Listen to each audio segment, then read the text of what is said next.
Would be the first time. There we go. Hey, everybody. Steve Green here, Make the Grade podcast. But this is not just the Make the Grade podcast. I have a tremendous guest who does a podcast of his own and has lots of guests on.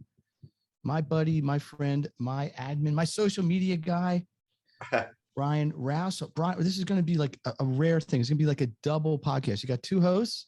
I know. And two what are we going to guests. do? I don't think Who's going to take the lead and ask the questions? I don't know. You are. We both are. This is never happened in the history of podcast. There's like 88,755,312 podcasts. This has never happened before. Never. Well, ever once. Nope. So you are in for a really big treat. So first of all, the Make the Grade podcast is all about actions.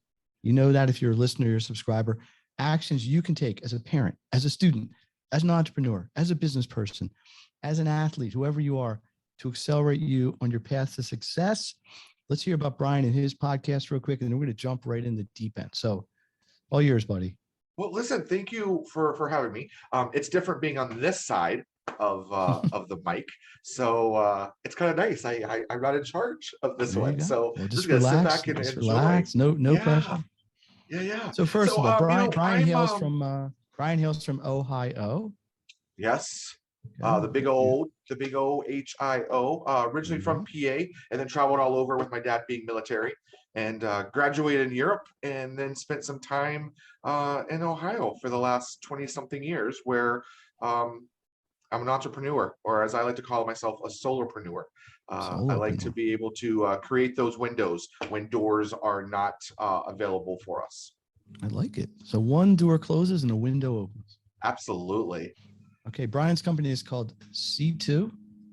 Connecting Connections and More, which is kind of funny. We started as a resource networking group before COVID. And we spent a very successful year on networking and building those relationships. And then COVID happened and we had to pause and pivot. That's right. Immediately. Yeah. I mean, they shut us down. We were meeting probably 5 to 7 times a week at different events, different areas throughout the city. We were expanding up in Michigan. We were expanding down and over to Cleveland. So then COVID happened and we weren't able to do that. And life took a very drastic online presence. And that is really where we have been able to take off and, again, create that window for that small business. You know what the silver lining is, though? That you and I met. That's right. If you had been only a live event, okay. Yeah. And obviously that's an important aspect if you're a networker. But if there is some silver lining, COVID's been a bad experience. At least I believe in a lot of ways. But the one silver lining is it's opened up kind of a semi-global network, right? I got people all over the country, several countries that almost could be in the next room from me because of the beauty of the technology, things like that. So let me take this in a certain direction. One of Brian's big things is social media management, brand building, marketing, advertising. So what's your viewpoint on where this stuff sits right now? Maybe is it even more important? I don't want to say post-COVID because they just came out with some new Omicron, a new strain. Yeah, so maybe we're almost going backward, but is it more important even now than it was pre-COVID, or what? How do you look at this? Well, at the end of the day, it's about relationships, right?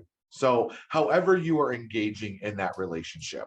So I felt, my own personal opinion is COVID definitely allowed us to have a little bit more engaging relationships. Zoom took off. Right. We weren't Zooming prior to, we might have been Facebooking, right, or FaceTiming, but Zoom really added some personal touches to that business sense as well. So it made it okay to be at home and still be able to engage and to check in and still have that connection with that individual versus just over the phone. So in saying that, yes, social media is still stronger than ever. There's still a platform for everyone, whether it's TikTok or LinkedIn or Facebook or Twitter, Instagram. I mean, there's 15 other ones that are popping up in the next couple of days that we may never even hear of, right? But they're going to have millions of visitors on their platform. So it's really finding what is the best one for you and your brand, but more importantly, what you're going to be consistent on. you know, so you want to make sure you're reaching the right people. You want to have the right audience. Message and audience. So if I'm a new entrepreneur, maybe I just started my business, or I'm thinking about starting a business. You got any free advice you can give away? What would you Tons say of the free most? advice. I know you do, but what would you Yeah, say? tons of free What's advice. number one? You know, it What's goes as number one? simple. It's as simple as when you do a search online. So for example, we all know we have to set up a EIN, right? Or we have to do a, you know, doing business as and get ourselves situated. So when you search EIN, you're going to have all these things are going to pop up saying, hey, get your EIN number here. Click this in 5 minutes. You're going to click it. You're going to go through it. You're going to pay the $75, maybe $100 to get it, you know, emailed or mailed out to you. And then you're done, right? But guess what? If you scroll down a little bit more and go to the IRS EIN, it's absolutely free and they email it to you within 5 minutes. But you don't know those things because those ads on top are what people pay for. It's kind of like when you search for Pizza Hut and you get those Domino ads, right? It's that same type of marketing that they can actually do. So you're going to see their ad up on top, which you're going to think it's legit. You're going to click it without even realizing. If you just go to irs.com, you can take care of it there. Again, absolutely free and will be in your email within 5 minutes. So the good advice is priceless, because bad advice can cost, saving $5 today might cost you 100 later, metaphorically, right? Or even pay the 75 that you didn't have to pay for no reason because you didn't scroll all the way down. I mean, it's just little things that you don't know until you're in the middle of it and doing it. You know, it's simple other things like colors. When you're starting to look at your logo and you want 15 colors, you got to think a little bit in advance, right? When you get that on your shirt, you're gonna have to pay for each of those colors, right? When you start looking at print, you're gonna pay for those pieces. So it's very intricate that you got to make sure you're thinking big picture and you're not just thinking right now, because you want to make sure you touch it once or twice, not 10 times. That's why the Make the Grade logo only has 2 colors. Yep. Not because I'm cheap. I mean, I want to put the money into other things. You mentioned one other thing. Well, really, you mentioned 3. Message, audience, sort of protocol. Let's talk about message. Okay. Yeah. Super critical, right? You got to have a clear, sustainable message. Any counsel for our listeners about that? How you develop that? I know it's shocking, but absolutely I do. You know, it's Imagine that. I know. I'm gonna take that to a bigger level. Stephen, I know that you have read the love languages, right? The 5 love languages. You're familiar with that? Yes, I am. There's no doubt in my mind you are. So we all have a way of how we communicate, whether it's in a romantic relationship, a platonic relationship, a business relationship, and we like to see how we listen as well, right? So some folks may live and die by what they used to call back in the 1900s is a phone book, okay? As well as individuals that live and die. Paperweight, but yeah, I get or paperweight, yeah. By the Better Business Bureau, right? And then you have people on the absolute spectrum that only look at Google reviews, right? So you've got to know your audience and know what kind of message that they're talking. To go a little bit more deeper, on Facebook, right, you have messages through there that are going to be different than that message that would be delivered during tweeting, because you only have a certain amount of characters. Instagram is more of the visual. So you got more of the pictures, less verbiage. So again, it's knowing your audience, knowing how to talk to your audience on each of those platforms. Here's another free bid. You ready? I'm going to give you another one. Are you sitting down, audience? Okay, you got to sit down. Hopefully, yeah. What we also get in the habit of doing, which is amazing, is scheduling things out. You always want to auto it as much as possible. But in doing that, if you want to talk about this phone on Tuesday on Facebook, you don't want to talk about this phone on Tuesday on other platforms. Do it on Thursday. Do it on the Friday, right? Do it on a different day. So that way, for the folks that do have the same love for you and follow you on all platforms, they're being reminded that on Monday. They're being reminded that on Wednesday. See, now it's the top of mind on Very Friday. Interesting, because I've heard people say the other way around. Not that I'm questioning you, that you should get one post and put it everywhere at the same time. So, but what happens on Thursday when they When they I forget it guess now, it's no nothing. longer They don't top of know mind. nothing. They're looking at somebody else's post, right? Yep. It's plus and minus, guys. You got to play and do some test A and test B and really dive in until you figure out who your audience is and how they're going to be receptive to your messages. It's not always so black and white. It's not always so crisp. Can it be? Will it be? Sure. But it's a process. It's a story that needs to be told. One of the things I find with entrepreneurs I work with is the tendency to go very wide. When they first start, they want to try to serve everybody. They want to be able to provide something for anybody that they could potentially provide a service for. And I get why, because they need the revenue, right? Mhm. They don't want to be able to have to say to a client, oh, I can't help you, or that's not something I can do.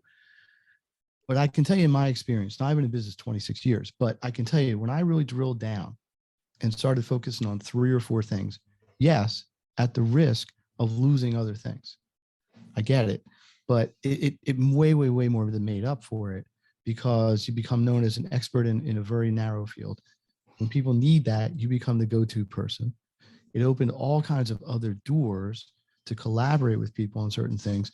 And it also freed me up not to have to be a jack of all trades and never really get excellent at any of them. So I find it's a difficult thing for not young in age, but like new coming business people or entrepreneurs to let go of sometimes. I mean, I'm talking here in terms of audience, defining your audience. Mhm.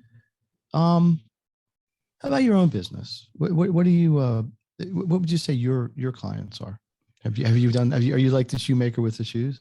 I know, that's a good question, because when I started, again, being a resource, and then COVID really got me to fine tune and working with that small business owner, right? That Mhm. individual that doesn't have a staff, they're doing what they do. They know marketing is important. They're just not the expert in that. So they're able to maneuver around. I also love working with the folks that have no concept when they're walking in, because then we can guide them to Yeah, get them to be a small business and then a medium-sized some business. guy from Pennsylvania who has an education company. That guy that has that education company is pretty smart. I'm just saying. Well, smart to hire you. All right, I made a good decision there. But you say you make a very good point there. Being the master of a lot of trades, or jack of a lot of trades, master of not very many. In my previous roles, I felt in those situations that I was always trying to do so much because I wanted so much, right? And once you're able to fine tune, do you want a lot of a little or a little of a lot? Mhm. I remember one time, where I learned this lesson was interesting.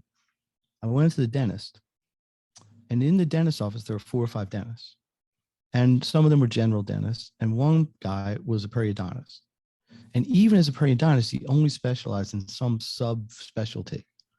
And he had a card. I mean, what's a business card? They still exist. But anyway, his business card said practice limited to like something. And I felt like saying, like, how does this guy get any business? Or like, there are that many people that need this subspecialty within periodontics. Well, the truth is, yes, when you're the best one at it, people find you. So even though his niche was super small, super little, I don't even know exactly what he did, and it's not relevant. But the point was, instead of people coming just from a 4 or 5 mile radius like they would for a dentist, he had people coming from flying in. He had people come from hundreds of miles, because he became known as one of the top nationally in what he did, because he had built up such a reputation. And that always kind of made an impression on me. Obviously, I didn't ever want to go in and have gum scraping wherever he did. It sounded gnarly, but yeah. Brian, it's almost 2022. Yep. What happened? Whenever you're listening to this, folks, it is December 2021. We are coming up on the early part of the month. But you got goals? You got what do you think? You got I predictions? Let's start with goals. We'll do goals, then predictions. So I take in operating C2, I take the month of December to do my planning and really fine tune my goals that I didn't meet, the goals that I did meet, and the goals that I want to set forward. So I typically Mm. run from a January to a November, and then I give myself December to really mentally set myself up. Uh, December this year was rough. This was a rough year. I didn't know what to expect with COVID. We grew in areas that I wasn't expecting to grow in. We added new services. It was a very engaging year. So to answer your question, yes, goals are to start live events again.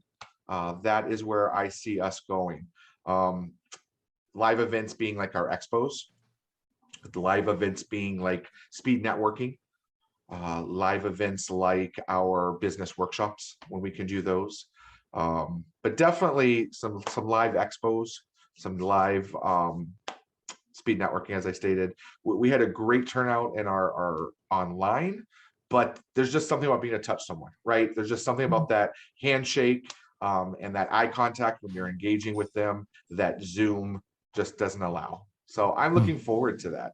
I'm looking forward to seeing the people that I don't see. You know, there's local people that I have not seen in a year. So that's exciting to me. What about you? Well, I in my life tend to be project based. So I've got a couple books I need to get finished. I've You have a got a deadline chat. coming up, right? I do have a big deadline coming up. In fact, I should be writing that book right now, No. not doing this, but no, I got a deadline December 15th on a pretty important. I'm writing a chapter in a collaborative book. I've got another one of them. And I've got my own book I'm writing. I would say that's clearly a goal. They're just get done as soon as I can get them done. But I think from a kind of a business positioning standpoint, my goal is to expand the offerings I have that people can get independently, like pre-recorded video classes and things where I can maximize the exposure of the people that can see what I'm doing. There's only one of me. There's only so much I can do live. So what I'm really trying to do is maximize what in business they would call evergreen products, or being able to broaden the number of people who I believe I can help. Because I think the products I have are very good. Of course, everybody thinks their stuff is good, but mine really is good, even though I just think it is. But that's really my goal, is to really solidify that, expand that. It's already existing. I just have to really get it up to a point, more of a critical mass. Yeah. Let me ask you about a prediction. That's everybody's making predictions now, right? Well, not everybody, but a lot of people do. So I'll do mine first. Take the pressure off Okay. you. Okay. I predict one of the mega trends of 2022 will be what I'm going to call hybrid business. Okay. I think it's already happening a little bit. You spoke a little bit ago about the return to live. I think there's going to be a lot of people that hold on to the remote. And I don't necessarily see a reason to abandon one for the other. I think they can coexist. And I think what we're going to see is this blended idea of like kind of remote / live experience. I've been to things where I've been remote and people are there live and vice versa. That doesn't go as well. But I'm thinking more in terms of communities and engagement and things like this. So if I'm part of a national organization and let's say they have a convention in Orlando or someplace and I can't make it, 2-3 years ago, that was it. Too bad, right? You know, the XYZ convention is Orlando, February 3rd to 12th. Come on down, chill with everybody, learn XYZ, meet all the movers and shakers. Well, if I can't make it or it doesn't fit into my schedule or it's just not the thing I want to do, I'm shut out. But I think and then you have to pay a whole bunch of money to get the recordings and stuff like that, right? I think what we're going to see now is a lot more live streaming of these things. I think it just makes sense because, first of all, from the organizer standpoint, it's a profit stream. I mean, everything comes down to money somewhere, right? So you attend the event, it's $400, $1,000. You know how these things cost. You can live stream it for $250, and then you get replays later.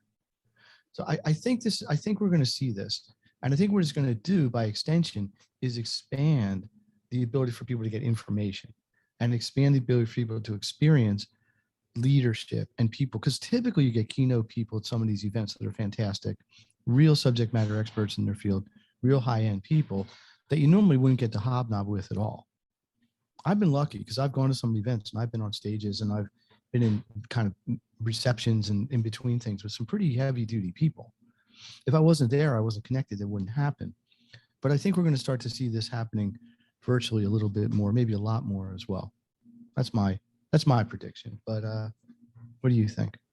Well, you know, it's funny that you say that because I agree with you, because I think when people start going to the live events, then they're going to pull those people and introduce them to the people they met online that live 3 states or 2 countries away. You know, we both co-host another networking group that is global, right? I Yes. love going to Ireland and hanging out with Irish folks. So I think that's going to allow that. So when I know, right? When I meet someone local, I'm going to say, hey, I need you to meet Fred who lives in XYZ. So I think that that's going to blow up once that occurs, because it's really going to merge those, as you stated, together in an online world, and those connections are just going to blow up. Yeah, I mean, I think that's where it's going to go. I don't know the scale and the leadership will be. I also think live streaming is going to get bigger and bigger and bigger. I think live streaming will come up to the level of infiltration that just video has in general.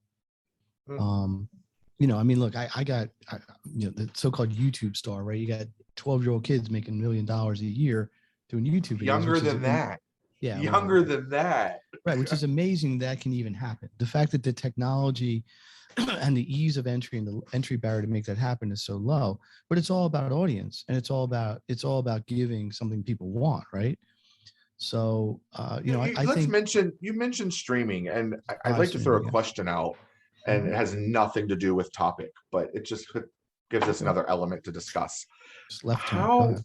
How are they able to I know how let me rephrase the question. Can you believe that they are streaming movies in your living room now? Movie theaters are going to be a thing of the past, I think, in the next 5 years. Well, you know, look, just in our lifetime, right? I mean, Brian's a young guy. Brian's half my age. But in my lifetime, if you want to see a movie, you had one choice. You go to the movie theater, right? That was it. Okay. Fast forward to 1985, the VHS. The VHS player is now a household item. Yeah. Right. So now you got an option. If you didn't make it to the movie theater, or you liked, you know, you just liked the movie, you want to watch it again. Now you go down to Blockbuster or equivalent. You rent the movie for a couple bucks. You pay extra if you don't rewind it. Remember that Be Kind Rewind? Yeah. And now you got the movie experience at home. Okay. Well, where's Blockbuster now? $1 billion company. It's out of business, right? Why? Because then they went to the live streaming. They went to the home access. The cable companies and the providers that way. It's so much about content. It's all about content. So I agree with you, but movies are an example of something that would occur sort of in the general population, right? Like one of my kids is big into Marvel movies, right? So just to date this, a Marvel movie just came out. I forget what it's called. I don't know. Whatever. Battle Man or something. I don't know. It's probably not right. But anyway, the point is, it's in the movie theaters for one day. The next day, you can stream it. It's the same with television shows, right? Like, and TV is on board with this. You'll watch a show and it'll say, you know, you can see it live Tuesday night, and it's on Hulu or one of those things the next day. I do Hulu. Right? Yeah. So the idea is, instead of fighting the battle, the content provider is saying, hey, look, we got it first. It's our content. But if you didn't get it, you just want to see it another way, you want to binge watch it, here's the other places you can see it. And what tells you too is every major network is going to this as well. I mean, they may be rebranding like NBC and Peacock, or, you know, they all have their own thing. So this is when the big boys get involved, you know, it's here to stay, and they start putting gazillions of dollars in.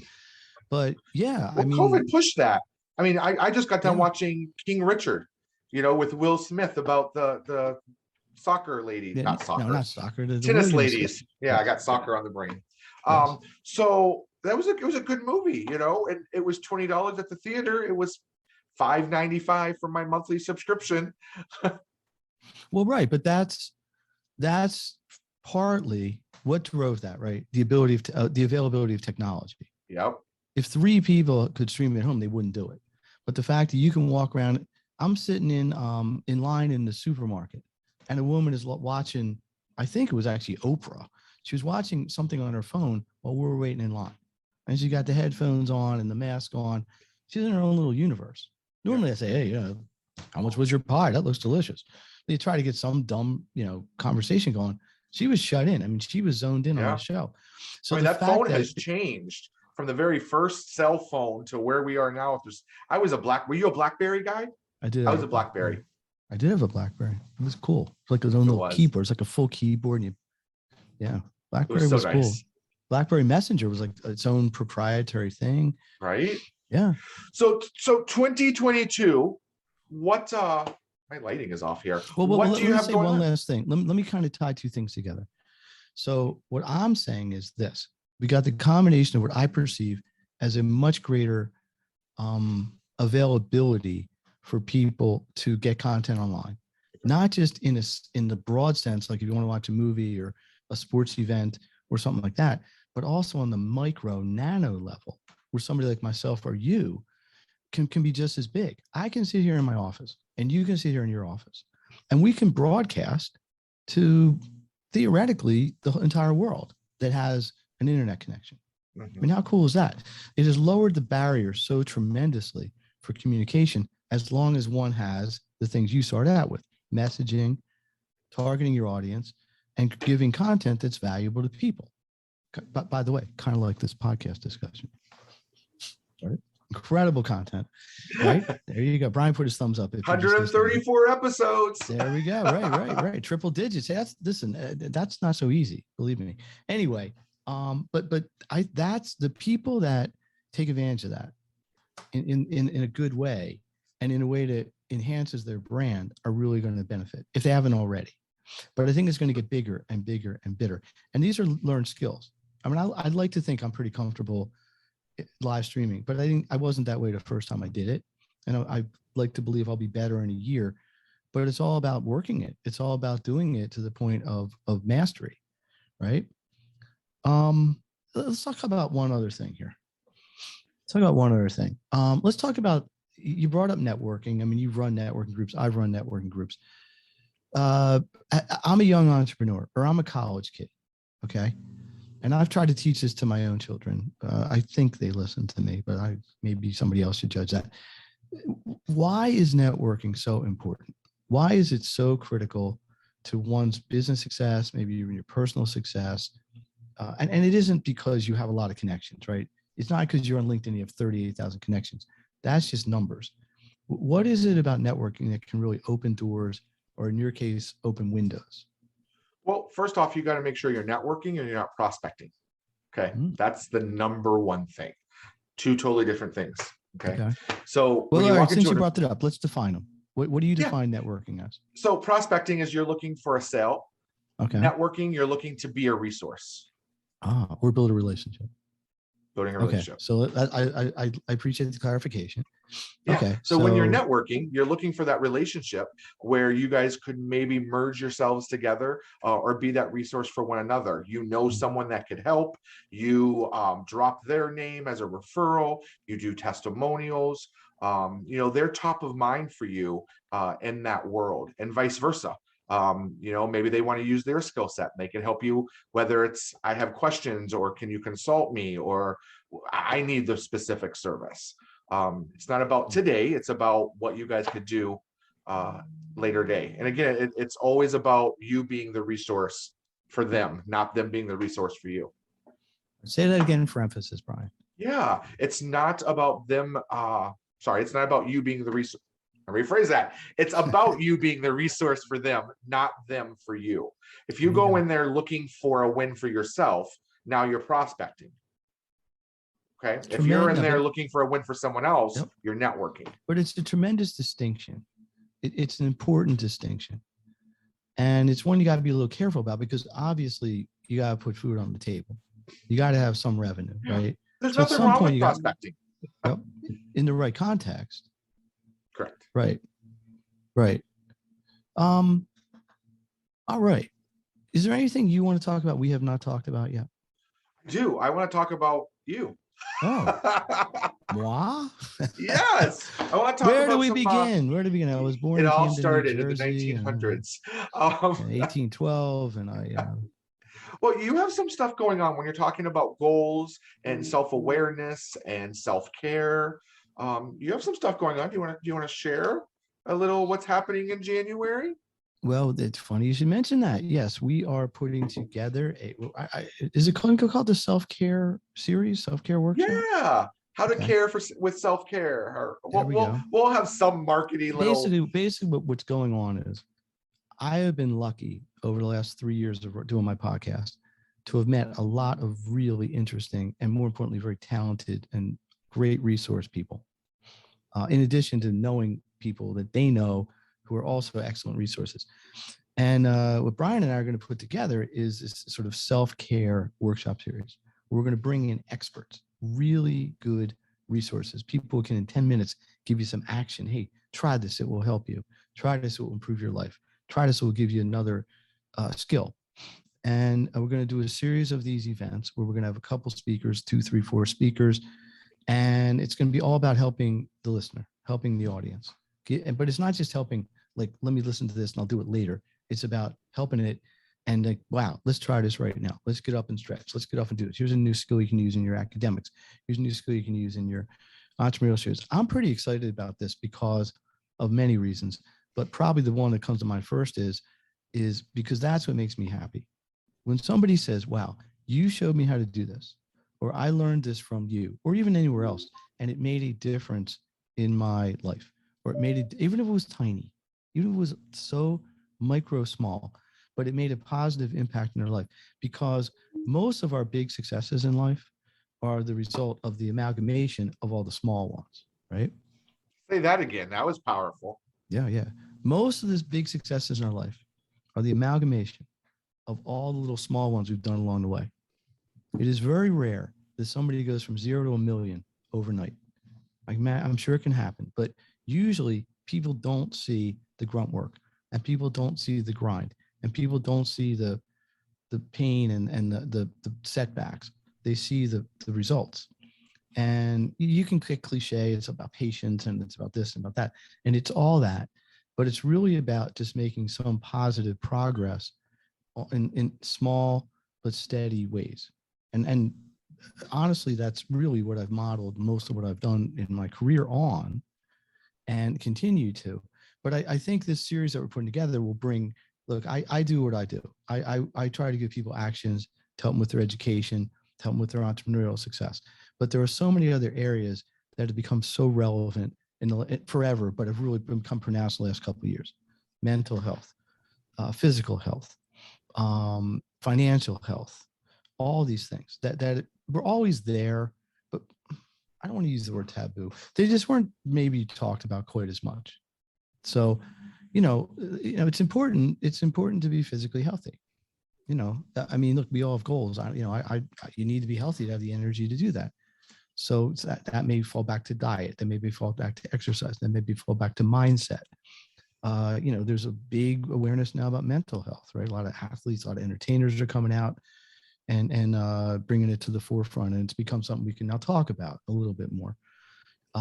There's a lot of angst in our society. I mean, we could detail that on a lot of levels. People just are angry. People are upset. People are frustrated on a collective basis. So, we're going to do what we can do to try to give people tools and give people actions on their own level. And there's a lot of people I want to bring into this, and we're going to be reaching out. So if you're listening and you're a provider, if you're a professional or whatever, and you have something you think can help people, reach out to myself or Brian. Let's get you maybe, into the discussion. I've got 5 or 6 people. In fact, I just thought of one right now. I'm going to write her name down on my notes here off to the side, but there it is. Look, Kathy in DC, tremendous resource. I'm going to get involved in this. And it's going to be really fun. Yeah, I'll get with it. Yeah. So that's really the idea. And of course, I still got all my usual stuff, like, the tutoring and the education and the entrepreneurial support and things like that. And, along the way, trying to be a good family person and, support the people in my life that count on me as a parent. And my phone's ringing. See, this is really live, guys. And I forgot to turn my ringer off. Live with Steve Green. And I knew who that was, and I'm not answering. You're just going to have to wait, Holly. Anyway, I think that's it. I've always been of the mindset that you give, you donate, and it comes back to you somehow. It's a big cosmic karmic cycle somewhere. And the truth is, I think in the last couple of years, the awareness that there's need to do this, I think, has increased. The people who have stepped up to provide that maybe is the different or is broadened. I'm not really sure. I mean, I'll give you an example. In my little town, I live in a town with 13,000 people. Brian has actually visited. He has been to my township. 13,000 people. We had a tornado. There was net in the history of weather, like the history since they kept keeping track of weather, there was never a tornado in my town. And this thing was vicious, man. It was like an F2. It wasn't even like a big tornado. What's it go up to? 5, 7? I don't know. Look it up real quick. Anyway, it was not even like a giant, really dangerous, super killer category 5 tornado, but it did a huge amount of damage. I mean, billions of dollars, ripped up about 100 houses, trashed the high school, trashed the elementary school. And it was bad. And it all happened in like 8 minutes. Seriously. I mean, it just banged through, really windy, raining. I was a quarter mile from zero line of it. That close, my house could have been like Dorothy. Anyway, what was cool was afterward, not like people were out there. I was out there for 3 days with a chainsaw, sawing wood, sawing trees. People were there with their trucks, pulling them off of people's homes, setting up like camping stoves in the middle of the street, and grills to cook food for people that couldn't get into their kitchen. It was really cool how it came together. Now, of course, it's hard to sustain that for months. This happened right before Labor Day. So it's already been like 3 months. There's still people can't get back even on their streets. They got so messed up. So when this happened, like the people in the Midwest, for this is a way of life. I don't know how you do it, but it was a lesson learned that sometimes it takes kind of a traumatic macro experience to be willing to change on a personal, more micro level. You know, and you know, I don't want to get maudlin and I don't want to get overreact to it, but these are all things that between COVID and all that experience and all the people I've seen set back from that in education, all the people that couldn't go to school, had to learn virtually and learn remotely and struggle because of that. And then this tornado and you know, whatever else, there's been a lot of pain. There's been a lot of pain. There continues to be. And I'm not a therapist like that. I'm not a grief counselor or anything like that. But I do believe that one of the solutions is to be able to lean on community and to lean on people that you can count on to help you. And that's really where the relationship and the community, and I kind of use those words a little bit interchangeably. They're not the same in the dictionary, but they for sure overlap. So to me, networking builds relationships. Relationships build community, and then community expands your entire network. Brian and I are both in a group. It's an international group. It's online. There's probably 50 people I've met in the last year that I could probably message, have a meeting with, have some kind of meaningful conversation with, maybe do business, maybe not. But the fact that I can't even do that on a global scale is really, really cool. And I'm not saying that to sound important on any level. I'm saying it because it's there and we're trying to take advantage of it. And the reason I can do that is because exactly like Brian said, I'm not prospecting them. I'm not reaching out to somebody in Australia and saying, yo, let's get on a Zoom so I can sell you something. I'm saying, let's get on a Zoom so we can see if we can collaborate. Let's get on a Zoom to see if there's some way I can help you and you can help me so we can both reach our goals at the same time. And we'll roll from there. Brian, you got anything else to add? Sorry to pontificate there for a few minutes. No, I got lost. I was eating some popcorn like I was at the movies. Well, sometimes you get fired up, man. Hey, to Make the Great podcast, my guest here is Brian Roush from the great state of Ohio. Make the Great podcast is pretty simple. We're about giving you, the audience, parents, students, entrepreneurs, actions that you can use to accelerate your journey to success. I hope you've got not one, not two, but lots of them out of today. If you have any comments or questions or feedback, drop them in wherever you are seeing this on your social or the website or wherever. Brian, how do people get a hold of you? Somebody wants to, I need to talk to this dude more. Yeah, it'll be in my bio right above or wherever it is here. But you can always go to c2andmore.com. C like Charlie to the letter C, not SEE. / business card. And that's my digital presence. There you go. So simple. C like letter C, like Charlie 2 and more.com. Brian, you want to plug anything besides our event that we don't have quite a date for yet? If you want to network, again, gain relationships, come hang out with us on Wednesdays. We do everything from HNP to an Ask Brian to an actual full out networking opportunity in the afternoon. So again, you can see all that information on the C2 and More website. Now, I know that's all online now, right? But do you foresee it staying there? I will always do an online version Okay. for those All right. relationships that I've created, but we will add to the local aspect as well. Nice. Nice. All right. Let me do something I do with all my guests. Okay. I call it the Fave Five. Okay. Let me hear I'm it. going to give you a topic. Okay. You tell me your favorite thing within it. Okay. Hang on. I got to think of two more. Got it.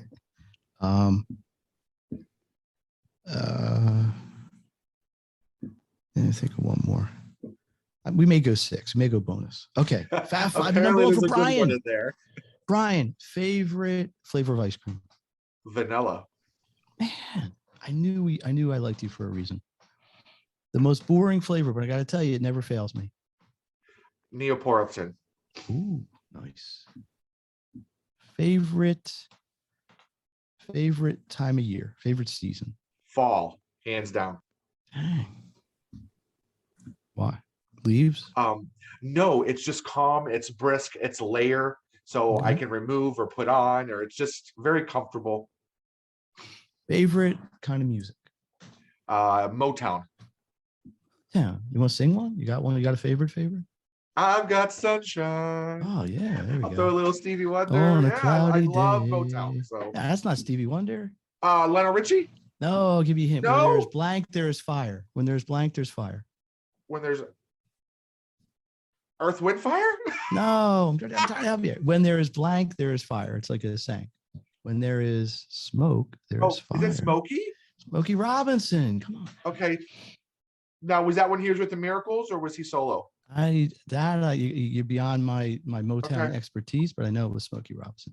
Okay. I got sunshine, boom, boom, boom, boom, boom, boom. On a cloudy day. Yeah, when it's cold outside. Love it, Motown. Favorite childhood memory? I know we're getting a little heavy here, but do you have one? Favorite childhood memory? You know, I do. Okay. It was probably the best Christmas I've ever had.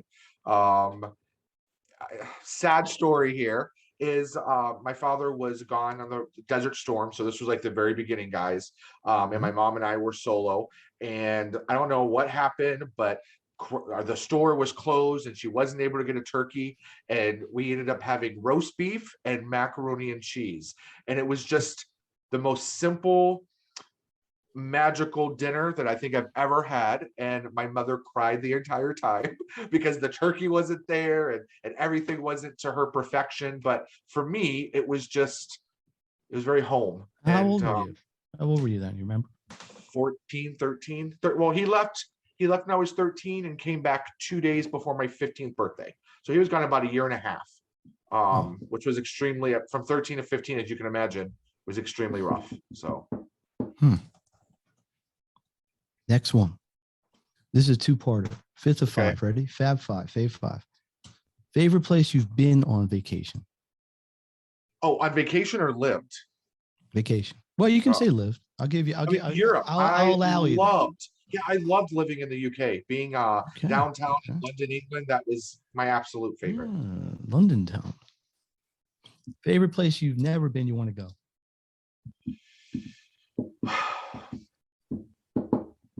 I know. Don't overthink it. I know. There's so many. I would love to go to Brazil. How about Philadelphia? You've been to Philadelphia? Yeah, I've been to Brazil. Brazil. Okay. Yeah. Brazil. Last one. Bonus question. Number 6. Okay. Fab Five. Number 6. Anything on your bucket list you want to share with the world here? You know, I don't. I created, or I finished my bucket list this summer when I went to Vegas. I'm terrified of heights, so I wanted to bungee jump, and I wanted to jump out of this humongous thing, and I did both, as well as zip lining. So I was good. Yeah, I'm good right now. I'm sure I'll process and think of something bigger and better to do. Maybe jumping out of an airplane. I don't have an airplane, man. Good for you. Yeah. I'll be on the ground waiting for you. Listen, it was an experience, an amazing experience, just like the experience was here hanging out with you. So I always like doing that. Hey, here's my bucket list. I want to write a book or something with you. I think we got a lot to say. I think it'd be really cool. Kind of. How many books have you wrote though, Mr. Green? When I get these 3 done, it'll be lucky 7. So maybe Yeah. you'll be 8. We'll partner on 8. Okay. I got another one Okay. in the works. It's just I'm too busy. I got to hire a ghostwriter. I don't want to do it. It's not my I've got to thing. do my part 2 for Solopreneur. But yeah, I'm down. I'm Okay. down to collaborate. All right, enough with the fun. Brian, Roush, C2, and more. Thank you so much for sharing your time with us. Some tremendous insights. This was great, man. I loved it. We got to do it again because we got a lot more to talk about. Please reach out to Brian. He is a tremendous resource, not just locally in the Ohio area, but really just to everybody. And he's just a good person. And I appreciate that too. So Steve Green here. If you want to be a guest on the podcast, reach out. If you got a comment, reach out. I got to move on though, blah, blah, blah, blah, blah. And I will see y'all next time. Thank you.